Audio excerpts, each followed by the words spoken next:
ముసలమడుగు కుంకి ఏనుగుల కేంద్రంలో పవన్ కళ్యాణ్ మొక్కలు నాటి కుంకి ఏనుగుల బాధ్యత తీసుకున్న మావటిలకు 50,000 రూపాయలను బహుమతిగా ఇచ్చారు. వన్యప్రాణుల దాడుల నుండి ప్రజలకు విముక్తికి ఉప ముఖ్యమంత్రి పవన్ కళ్యాణ్ పర్యావరణ రక్షణకు ప్రాజెక్ట్ హనుమాన్ ప్రారంభించారు. చిత్తూరు జిల్లాలోని పలమనేరు కుంకి ఏనుగుల శిక్షణా శిబిరం సందర్శనలో భాగంగా ఈ ప్రజా ప్రయోజనాత్మక ప్రాజెక్ట్ హనుమాన్ పోస్టర్ను ఆవిష్కరించారు.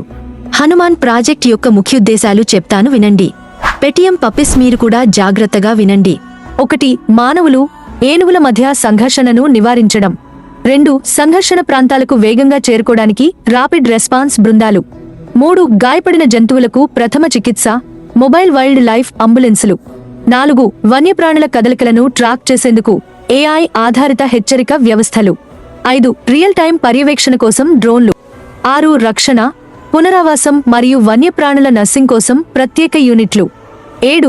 పాముల నుండి హాని కలగకుండా జనావాసాల్లో వాలంటీర్లను ఎంపిక చేసి ప్రత్యేక శిక్షణ ఇవ్వనున్నారు. గ్రామ స్థాయిలో ముందుకు వచ్చే సర్పమిత్ర వాలంటీర్లకు అటవీ శాఖ నుండి ప్రోత్సాహకాలు. ఇంత మంచి ప్రాజెక్టును ప్రారంభించిన ఉప ముఖ్యమంత్రి పవన్ కళ్యాణ్ గారిని అభినందిస్తున్నాను.